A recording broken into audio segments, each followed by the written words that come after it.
How are you? Welcome to the Marital Toolbox, where we just chop it up and we talk about marital issues. We talk about marital concerns, topics of discussion and conversations that are sent to me.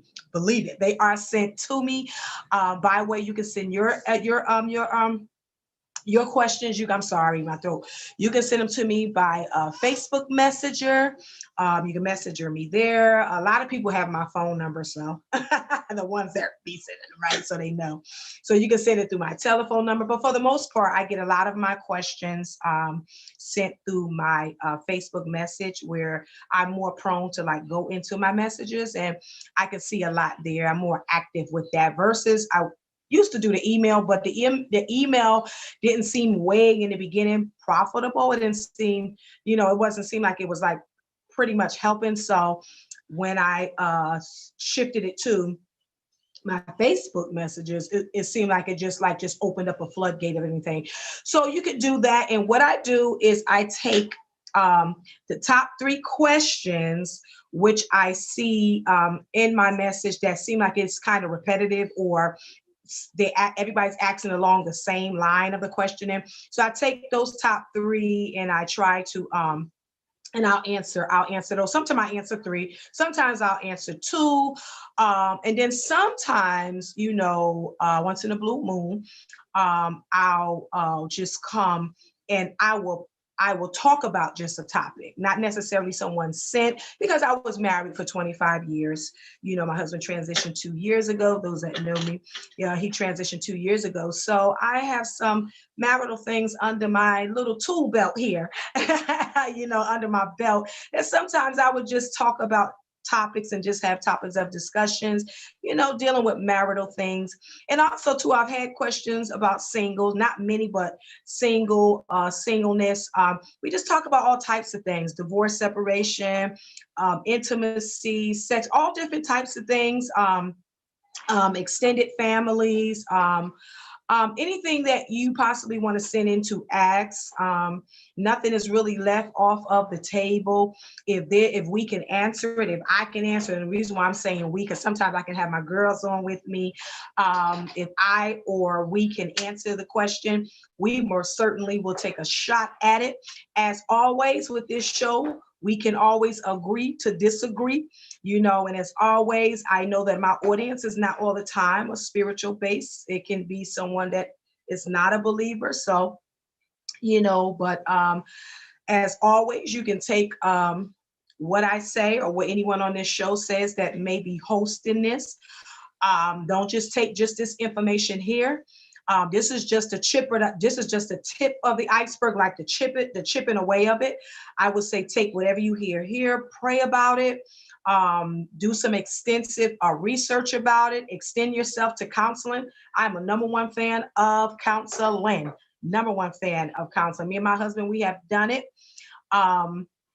You've heard, I think if you've been on here before and heard me, you might have heard me say we have done it, like maybe when we hit, I forgot what mark it was in our marriage. I know it was around a time when, I'm saying this for a reason. I know this was around a time when my children were older, and they were leaving the house and leaving the nest and different things like that. And, as a husband and wife, your house is filled with your children. And then then our grandchildren was growing up in the house. So it's a lot of things in between the relationship, the husband and the wife, that nest that sometimes can, just put a distance in some things, not too much of a distance. You're still married and you love each other, but sometimes it can get there in a little bit in the middle, especially if everybody's living in the house. There's a difference if they was living out and coming in. But, attention and stuff is drawn to different things. So they leaving out at that time and all of that stuff. And so we notice, hey, whoa, it's about to be us. It's just us, and stuff like that. So what we did was we took time and we counseled. I think we counseled for almost a year, I believe it was. I can't remember, but I believe it was. And we just went and we sat down and we just talked to the counselor. One of the things we really talked about was just finding ourselves, finding our way. Not that we lost our way with each other, but just finding our way back to each other, because all of that space that was being occupied is no longer being occupied now. So just seeing where we was at, assuring, affirming each other's love and talking about just different issues that could have arise and did arise, between us. So it was good. It was good. So counseling is just good for GP sometimes. You know what I'm saying? Just to see where you at. So I am a big pro, and I said all that to say I'm a big fan of counseling. So take this information and and just pray about it once again, and do your own research on it, and just take what works for you and what doesn't. You figure out the way. Amen. So that's what I'm here for, and what others will be here for on this live too. But anyway, we're going to get right in. I have 2 questions that I did pick from and draw from that I did draw from. One was definitely from a pandemic, because I noticed I had a lot of pandemic questions with relationships, and I did answer some, I think, the week before prior, but I think the second one, I believe it has something to do with that, but we'll see when I read it. But the first one is, we're going to get to this first one right now. Let me put on my glasses ears right here, okay? The first question is, let me put that right there. I got a lot in front of me. Here is the statement and a question. I think my husband is seeing someone else, but I'm afraid it might be true. How can I ask? So in a nutshell, there is a suspicion here, okay? She's suspicious about something for whatever reason. She thinks that he is seeing someone else. She says she's thinking now. It's not for certain that is true. It's not for certain that is not true. So this can be a slippery slope when it comes to suspicion. And then when you're dealing with a woman, as funny as it sounds, women operate by intuition, right? We know what we know. We know how we know it. You can't tell us change from what we know unless, you can prove that is wrong with us. If we feel it in our gut, then that's what it is. Okay, but that don't necessarily mean that we're right. Okay, and we're justified in our intuition, of how we're feeling and what we know. That don't say that we're right. I'm not saying that we're right all the time, but it's something when we got something gnawing at us, we just like, no. We're going to get to the bottom of it to see if it is what it is. So in her case, she doesn't really know, but her from the sounds of it, she wants to ask him. And as always, I don't get all the information. I never get all the information for whatever reason, never get all the information. So I have to piece, right? So for whatever reason, she said, I'm afraid it might be true. So there's apprehension in wanting to know or trying to figure it out. And sometimes that can happen, right? You don't know if you really want to know the answer. You might feel like you know the answer, but you really don't want to hear the answer or want to know the answer. So she's asking, how can I ask? So for this one, I put, there is no easy answer, for this, except in the end to ultimately ask. But there are things precede this before we ultimately ask, because at the end of the day, you're going to have to ask. Okay, you're going to have to approach the situation, address the situation, but it all depends on how you do it and how you go about it. And that will determine whether or not he's going to be free to open up and tell the truth, or is it going to turn into a big fight, or is it going to turn on you, or, you're just not going to know. Okay. So, all right. So the first thing that I put, like, above all, pray. Okay. Because this is a touchy situation, a sticky one, a slippery slope that you're getting ready to climb, because you don't know if it's true. And if you don't know if it's not true, you're just going based off suspicion. Okay. So I put pray, and pray and seek the Lord. Just pray and allow the Lord to guide you in some kind of way to help you to be able to approach the situation, or pray and ask God to allow opportunity for an ear, or something, some type of situation. Maybe he might say something because sometimes that's how prayer works. That's how opportunity works. He may say something that may be a door that, okay, bam, okay, I can get in, right? Now, before all of that, I put assess what made you suspicious of him cheating. So you got to assess that first of all. before you dive in, okay? Because accusation, oh my God, it can make, accusation can make or break a relationship. And accusation is something big and strong. You know, nobody wants to be accused of something that could not necessarily, right, be true. So assess what has made you suspicious of him cheating. The worst thing I put is to accuse someone of something that is not true. Okay, people that is not true. People will fight, go to the ends of the earth. But here is also to, in the same breath, liars do the same thing too. I'm not saying nobody's a liar, but liars will do the same thing too. So you gotta assess where you're going, okay? And so, because that'll create a whole other strain on your relationship, especially if your suspicion finds out that it's not true, but you've accused him all this time. So here come another strain on a relationship, okay, which goes to trust. Okay, now you put your spouse in a position of, okay, now he feels like he's not trusted anymore, okay, when it came back that it was not true, right? So now we got all these other things working in his head. You're going to have all these other things working in the relationship. So you want to assess that. Trust will mess with communication. Because if you can't trust me, then it's no need of us really communicating, because you're not going to believe anything that I'm saying, right? So communication will put a strain on a relationship. Y'all know I'm big on communication. You have to talk. A relationship needs communication. Okay, this is how we relate to each other. This is how we understand each other. This is how we grow and mature and develop with each other. We have to talk. This is how we understand each other, right?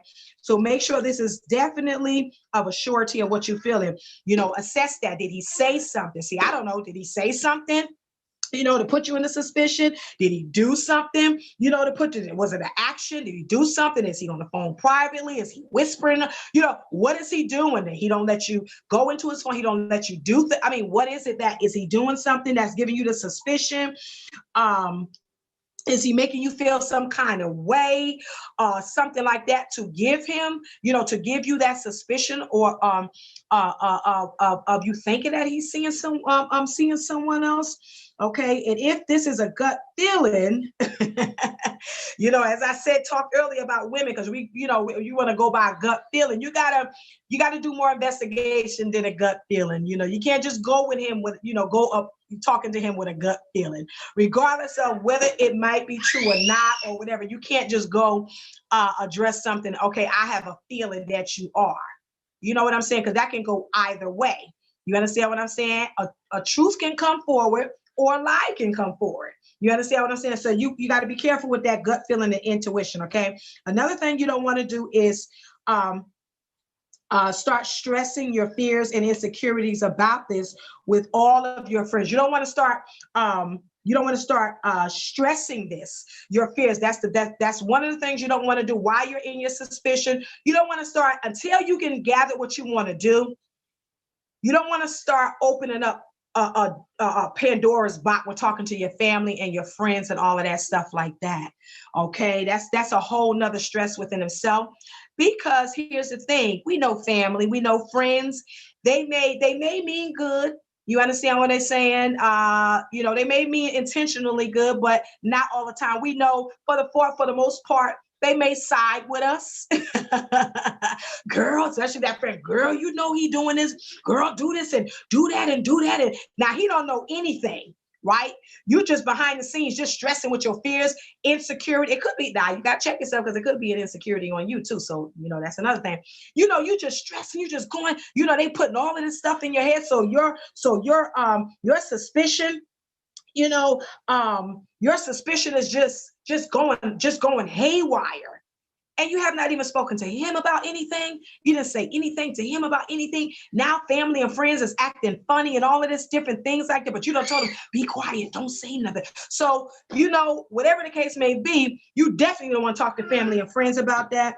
I did put that if you have to talk before you address or you approach the situation, you want to talk to somebody that's neutral. Okay. Maybe you have a leader. Maybe you have, out of one of those friends, like you can have a lot of friends, but when you look at your friends, you know, you know, all of them to us, our friends, you know, they on the level, you know, they level headed, but it's always just that one. I don't know. It's always just that one friend that just seems that one or two. I give us two, that one or two friends that just seem like they just make sense. Like, it's not that everybody else don't, but it just seemed like that one or two friends, like they just got that sound, you know, counsel. They got that sound wisdom, that they're just neutral. They're not on nobody's side. They're not on his side. They're not on your side, but they just, you know, they just look at the situation. They look at what's presented before them. And I put a neutral person as someone that can professionally hear the situation and be able to not answer bias. That's what you don't want. You don't want to talk to somebody that can answer you bias. They got to be able to address the whole suspicion. They got to be able to ask questions. Okay, why do you think that? Why do you feel that? They have to be willing to address you. Okay, that's a person that has to be willing to challenge what you're saying. It's really about challenging what you're saying to make sure what you're feeling and what you're saying, okay, is on the one. Okay, so be able to not answer bias, but answer with a clear response coming from a perspective that allows for a thought-provoking conversation to help process through effectively. Okay, a neutral person, like a counselor, is a neutral person. Maybe your pastor, your leader is a neutral person where they're going to help process you through what you are feeling. Okay, you know, emotionally, mentally, they're going to help process you through that, and they're not going to pitch you. You don't want somebody that's going to, because you don't even know if it's true or not. You don't want somebody that's going to pitch you against your husband and already have you acting funny against him, and you don't even know if it's true or not. Okay, so you want to talk to somebody like that that's going to challenge that suspicion. And I have friends like that. Like when I have friends, I have those special friends that I can talk to. And they'll say Octavia, because, you know, I'm not pastor when I talk to them. You know, I take that off. I just like, hey, I just need to talk. They say, Octavia, okay, where did you come up with that from? How did you get that?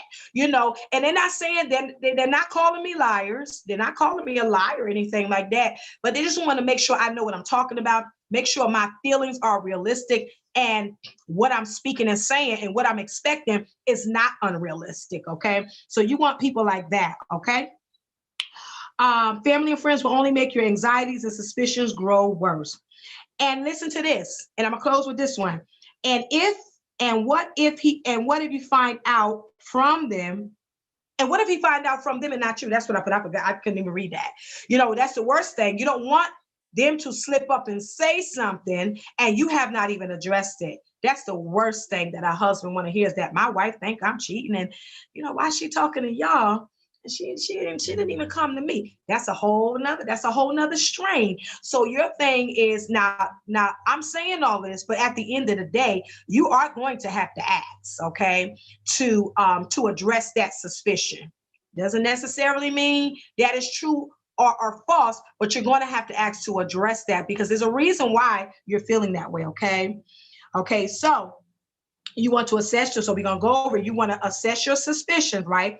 Make sure there are no unresolved issues, because unresolved issues also too can make you feel some kind of way. If you arguing and your mind and, you know, stuff speak like, okay, he out there, he doing, you know, stuff, unresolved issues, they speak. Okay, and they can make you think things that are not really there. Okay, now I'm not downplaying what the question is and what's going on, but sometimes unresolved issues can, you know, they can have you talking to yourself, answering yourself. You know what I'm saying? Have you seeing things that's not there, thinking things that hasn't even happened. All right, so you want to make sure there are no unresolved issues. You have some kind of another thing, you want to make sure you get your information about this.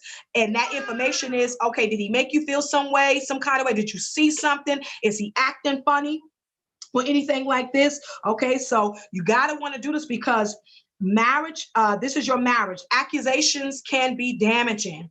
So you don't want to damage your marriage, okay? Especially if we don't know that is true. You understand what I'm saying? So me personally, I can't say whether he's doing it or whether he's not doing it. And only you know that, okay? Depending on how long you've married, you know him. Seek out a neutral person. That's the thing we talked about before coming to a conclusion, so you can get all the things, all of the matters at hand. Don't be a detective. Do not become a detective, because suspicion can draw us women, especially women. We become the lady detective. We following him. We looking through phones. We doing all types of stuff.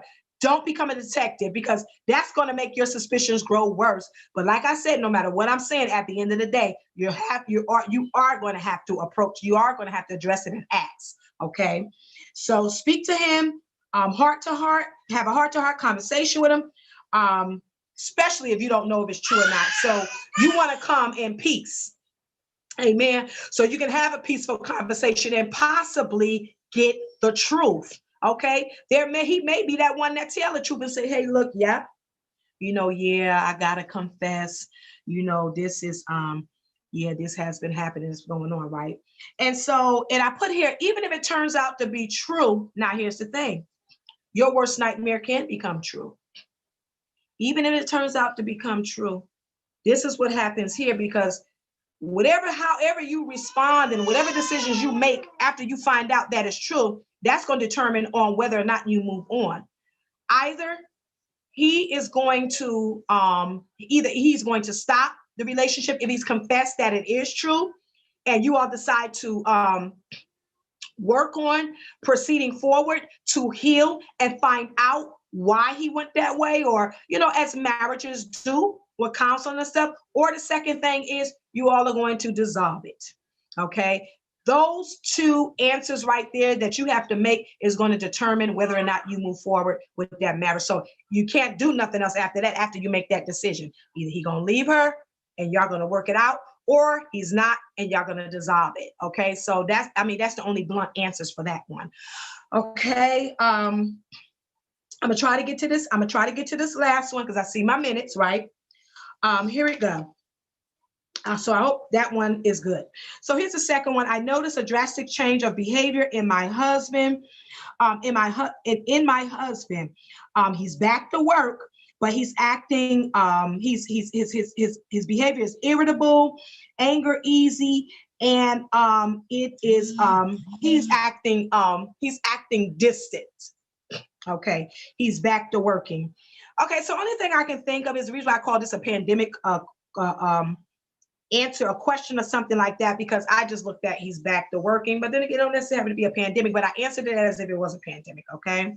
So I put, it could be a case where you guys are coming out of the pandemic, but still trying to recover from the pandemic, right?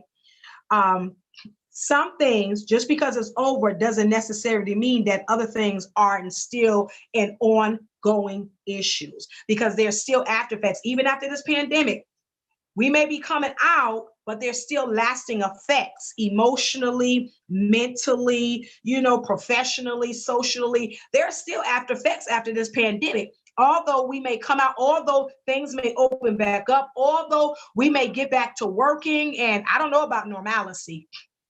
I don't know if we ever get back to normal. I don't know. Everybody has their own definition of normal, so I don't know. But, just because we're coming out of a pandemic, we still now have to deal with the process of recovering from what happened in the pandemic, because a lot in relationships have happened and transpired in the in the pandemic. So with this one, with pandemic, I put real quick, because my time, real quick, with pandemic comes stressors. Okay, especially if we're talking about a man, right? Because I was married to one for 25 years. So with this pandemic, these stresses attacked a lot of things with the family. One, I put security. A man with security, especially when it comes to his family being attacked, or being attacked or come up against, that's a big thing for a man. A leader of his home, prides himself in making sure his family is insecure, right? And this pandemic has challenged families, not just, and because we're talking about your husband or a man, it really has challenged men, okay? Because men was losing their jobs just like women was losing their jobs, especially if they was the breadwinner, right? So security brought in anxieties brought in fears brought in uncertainty brought in stress, strain, and pressure. So a lot of these stressors could be the reason why he's acting irritable and angry the way he is, because you still got to yet deal with the recovery of coming out of, getting back to normal and getting back to work. It's things that probably have to be caught up on, that he's still trying to figure out things that happen. When a man does not have control, he's lost. No doubt about it. In some areas, he's lost control. When the pandemic really came, money, without money, that's a loss of control. You understand what I'm saying? And so these are all triggers for irritability, anger, and isolation to happen. So the distance may not be because it's something happening between you and him. It just can be just an isolation of just trying to deal with the aftermath. Okay, you said he's now back to work. He got to deal with the aftermath now. Maybe he got to get caught up on some things. Maybe he's not talking to you about. You understand what I'm saying? How to get back on his feet, stand back on his feet. A lot of things like that, okay? These things can increase discord, hostility, and withdrawal within a relationship. In his mind, what was supposed to have been a happy and joyous moment in marriage with this pandemic has now turned into a sad and depressed moment. He could be going through depression. You understand what I'm saying? People react with depression in different kinds of ways, okay? So the things that I would say that I needed to do, I pinpoint some stuff that I did.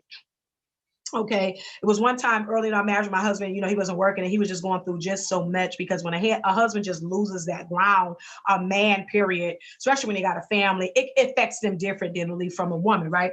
So affirm your position. Let him know that you are there. Okay. And when I say that, because there's a difference in being there and being there and being there. Okay. You have some people in marriage and relationships that they're there, but they're not there. You understand what I'm saying? They're not really there emotionally, mentally. They're just there. You understand what I'm saying? May just be there physically, but they're not there for the other stuff. Okay. So you want to make sure and show him, affirm him that you are there. Okay. You have those that occupy space, you have those that occupy space and those that value the space, okay, that they're in. So that's the part you want to affirm, that you value the space that you're in, with your husband. A value space is a cared space. And when you're in a care space, you seek to be there emotionally, spiritually, mentally, and professionally, not just physically. You seek for the well-being of each other. Okay, so you want to let him know that you're there. This gives him a sense of security in you, that you could manage his vulnerability, because that's a vulnerability. That's a weakened moment, for him. And you as a wife have to be able to manage that. He need to feel secure, okay, that you can do that, okay, before he opens up, okay. Communicate, learn his feelings, understand him, create a safe place through communication that he can talk, okay. Ask at least, what can you do to help? Even if you do know, still ask, because when you enter something by permission, that opens up opportunity. You want permission. You just don't want to barge in. You know what I'm saying? But you want permission. So ask what you can do, to help. How can you help ease a little something, or whatever, but just to let him know that you're there, and whatever you're there, you're willing to help, and everything, that he's not by himself. Pray. I just can't stress, pray, communicate and pray, communicate and pray. And repeat this, and I'll just close with this. Do this all as often as needed. Repeat it as much as you have to. Affirm, communicate, ask for help, and pray. Okay, for that one. Anyway, thank you for joining me. My time is up. Thank you for joining me on the Marital Toolbox. I am Pastor Octavia Lucas, and I pray that something was said to help you along your way. As with anything, we can agree to disagree. Extend your research so that you can be better